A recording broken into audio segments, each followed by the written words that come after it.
Hello and welcome. Today we are going to be thinking next with cryptocurrency. How do you value an asset which doesn't have a cash flow?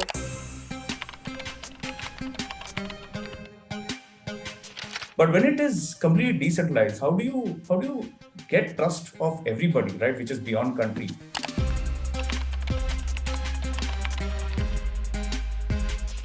Similarly, in cryptocurrencies, there are different projects that are building in some utility out of it. They're trying to solve in a problem that exists in the real world. And through their project, they're trying to address that problem in a decentralized way.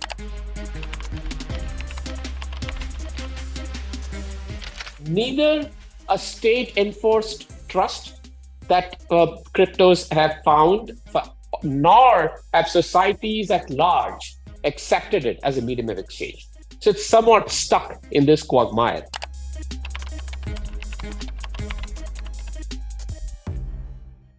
You already have seen the stellar cast of experts that we have on the show with us. So I'm going to swing straight into our first question.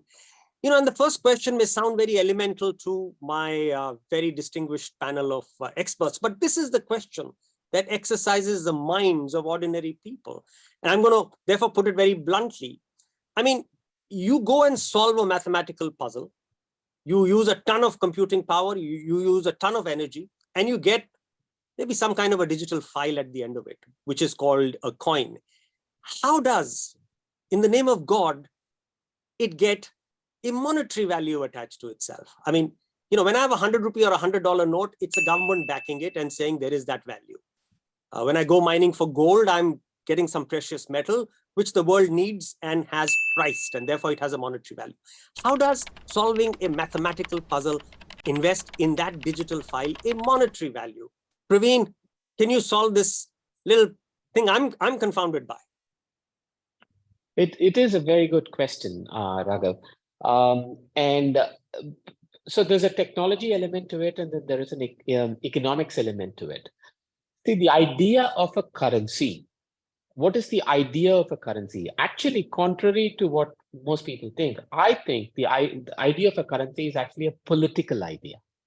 The idea comes from the fact that there is a certain means of trust that people need to be able to engage in transactions in society.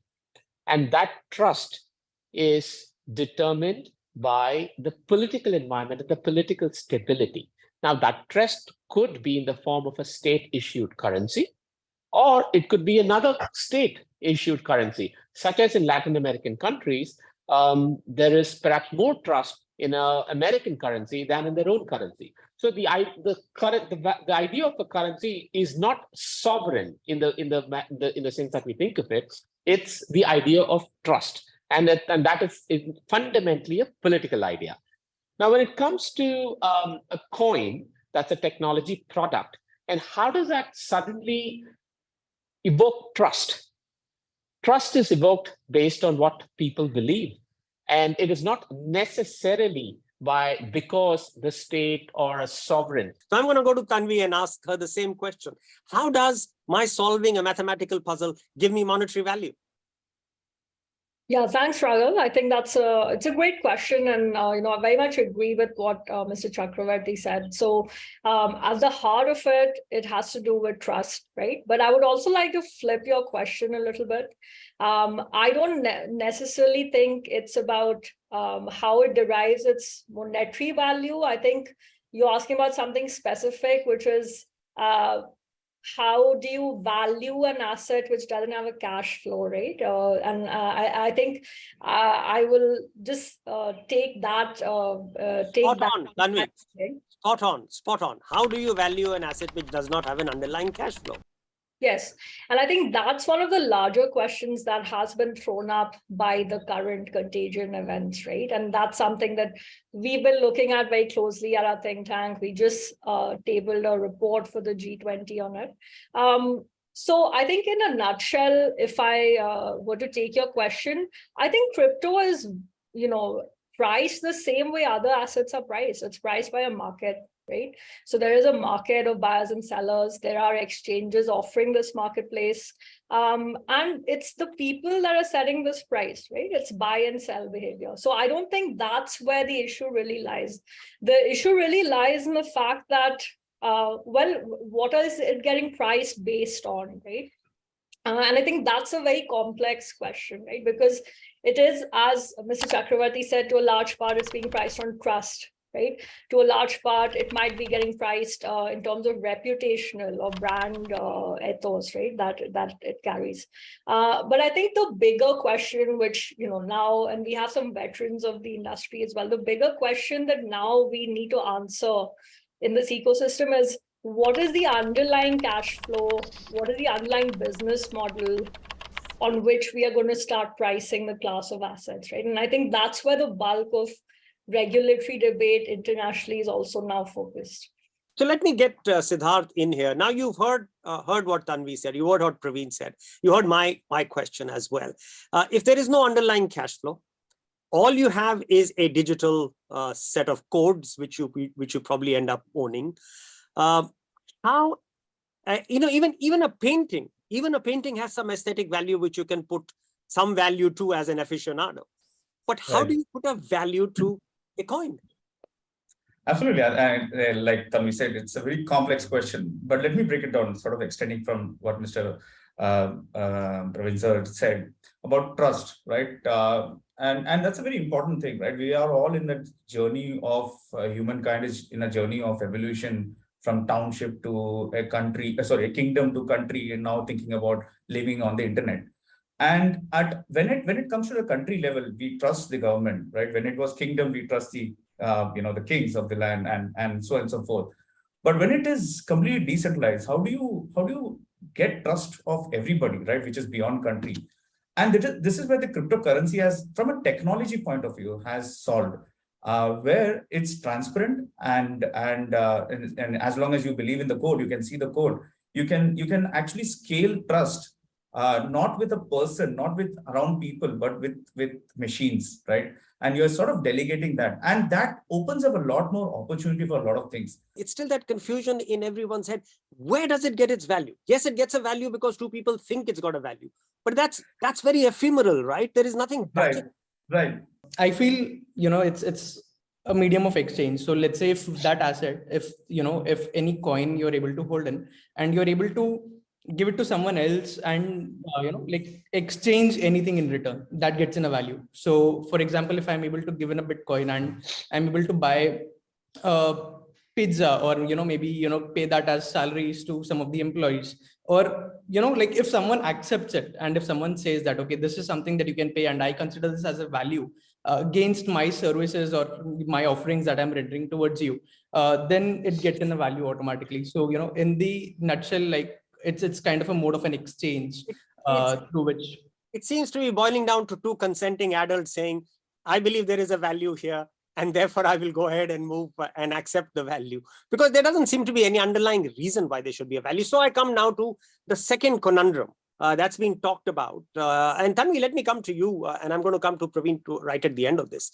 Now, is it even a currency, or is it a store of value like an asset? And therefore, are we, in a sense, going back to medieval times where we are trying to use an asset as a currency, the good old barter system, where you say, take a ton of onions and give me a ton of wheat, or that kind of thing? People are seeing value in it, then they're seeing value in it, right? We can make all sorts of academic, conclusions saying that it's this or that, but ultimately, everything is decided by the market. And, I think that's where we should look to for answers to this. Is it because, and I'm going to ask both the exchange founders here, is it because the currency has certain elements of shadiness to it? It allows transactions which a legal tender may not allow. Come in and fill a vacuum which legal tender does not. Is that where it starts getting its first whiff of value, Puneet?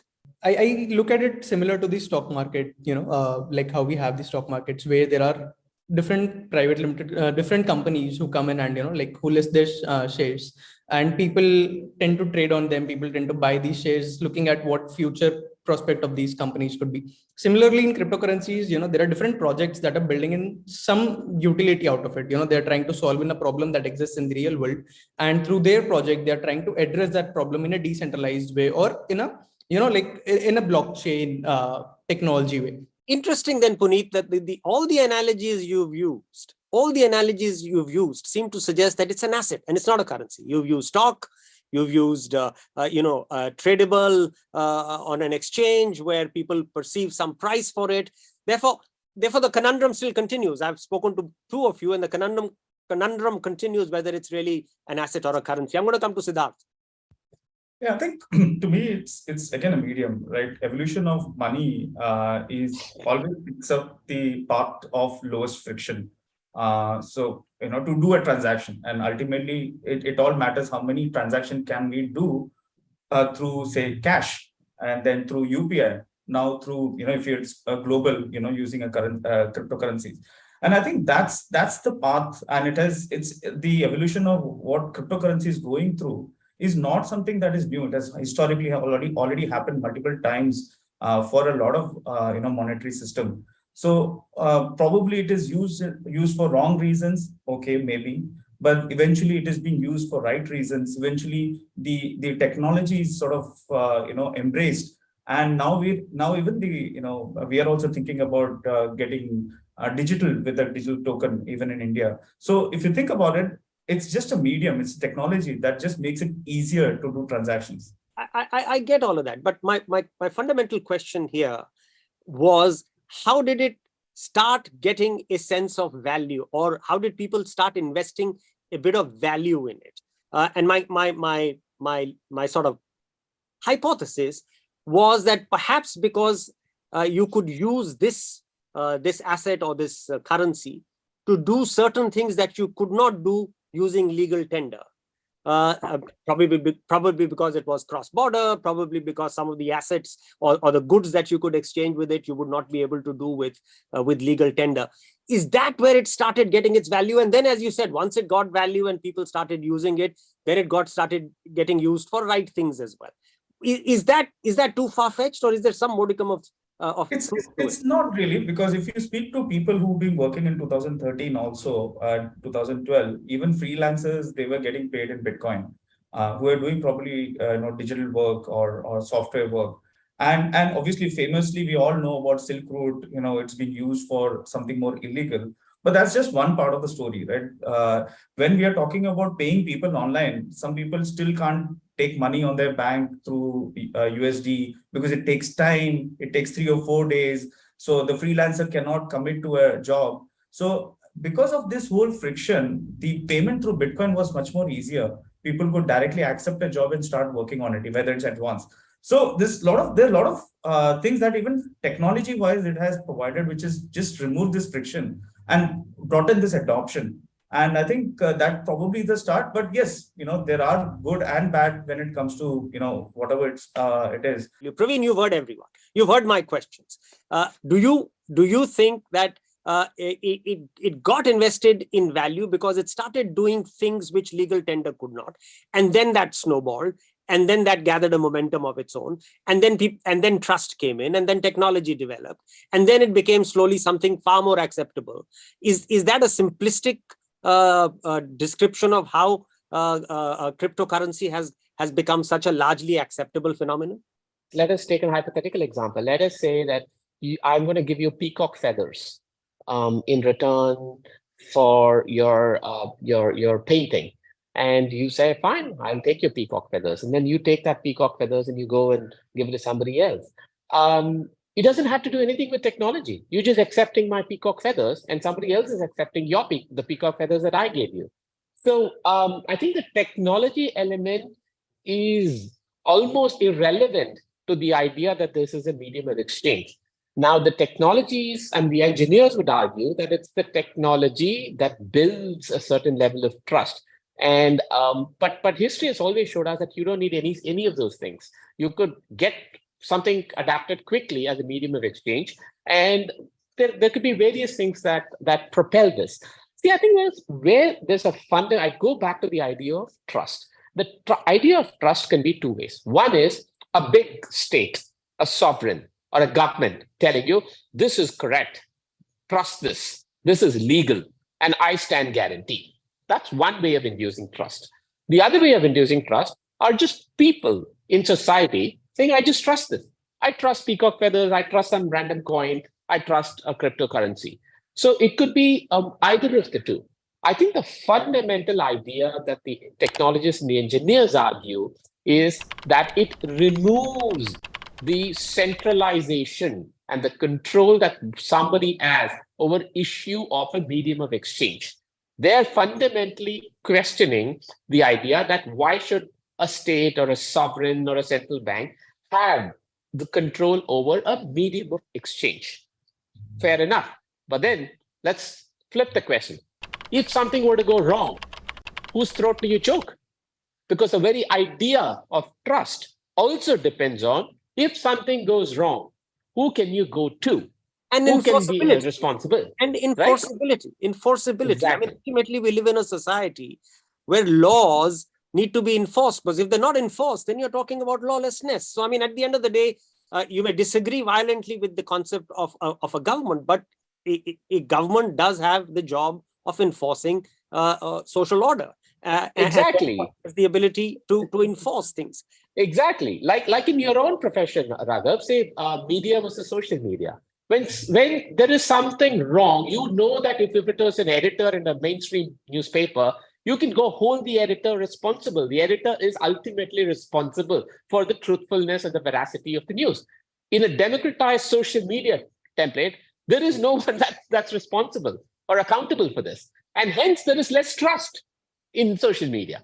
Okay, so now if trust seems to be the underlying theme and acceptance seems to be the underlying theme. I was once having a conversation with a bunch of very bright young people, and I was coming across as a crypto skeptic to them, and they, of course, being young people, were completely, gung-ho on crypto and how it's fundamentally going to change the world. So one of the young people asked me, when do you think crypto will become a big phenomenon that you don't seem to be today convinced by? And I said, I come from the old world.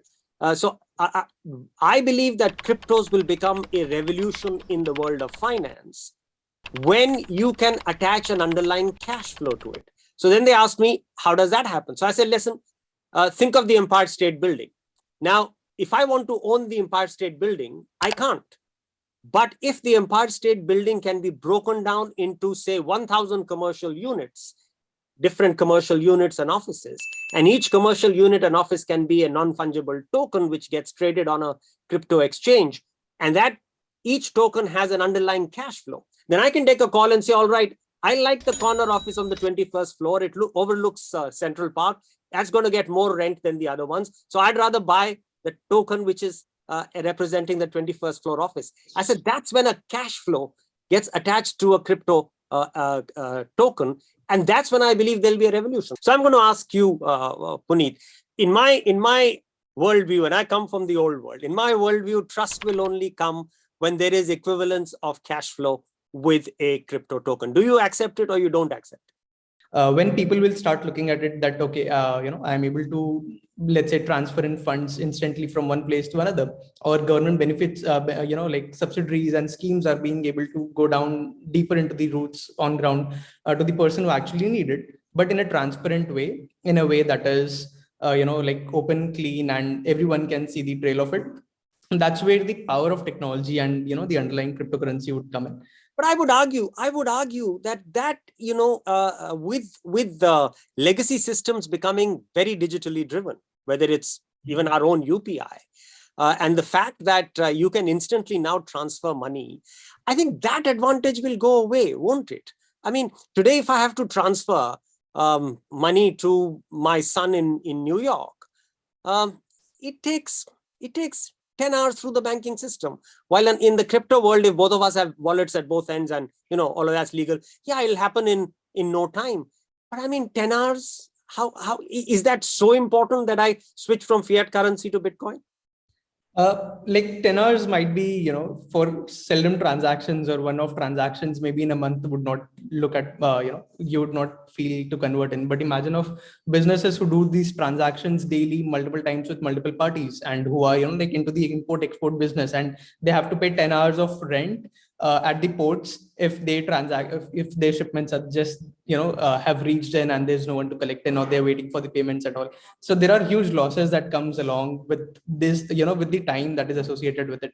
And even then, like, there are many intermediaries involved. So it's not always the case that it's 10 hours. We all have seen cases where international payments can have gone to 5 days, 7 days, and even more, just because of waiting for. No, I was exaggerating when I said 10 hours. I mean, I love the banking system. It always takes a transaction on a Friday, then sits on the money Saturday, Sunday, and then sends it out on a Monday. So all of us have seen that. So that I'm going to come to you on the question that I asked. Do you think that is simplistic, that unless you can get a one-to-one equivalence between cash flows which underlie a digital coin, in which case then the financial revolution would have reached our doorstep? But you're saying, but is your case that even without that, this can carry on the way it is without a one-to-one equivalence? If it goes only speculative for all this while, I don't think so. There's going to be, there's definitely not a good end to it, right? But going back to history, like I think we saw the .com boom, and also the stories around it.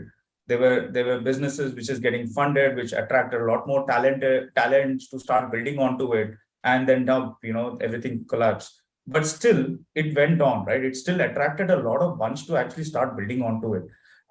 Like if I were to compare, since I was involved in crypto since almost 2015. From that to today, there are more people who are actually building and solving real problems, solving businesses which actually brings cash flow. So we are in that whole process of being built on, and there's so many projects we already know they are actually doing cash flows, but probably in the digital realm, like in their own token or their own Bitcoin, but probably not in fiat. Praveen, inevitable last word on this subject from you. Did you find my Empire State Building example fanciful, or did it have some merit to it?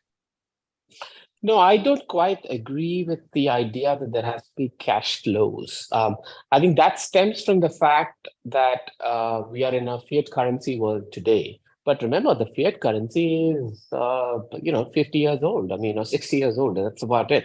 1971 is when we moved to fiat currency. Before that, these were not traded. So so my first question is, why should this be traded at all in the first place? And if it doesn't need to be traded, then why do you need Why do you need cash flows? Before fiat currency, there was no idea of a tradable currency. And all of this is just about 50, 60 years old. So before that was only gold, right? The only underlying asset was gold. Correct. So it was all whether you found gold or not. So you were not like trading kind of gold back and forth and determining a market-driven value to it, right? So for a sovereign currency, So the idea that there has to be cash flows is perhaps not something that that is mandatory. But it goes back to, is it a currency or not, right? And if it is not a currency, and by currency, I mean the political idea of a store of value and a medium of exchange, then all the other discussion is moot. And I do not think it will gain, pardon the pun here, gain currency as a currency, because I think it's neither a state-enforced trust that cryptos have found, nor have societies at large accepted it as a medium of exchange. So it's somewhat stuck in this quagmire.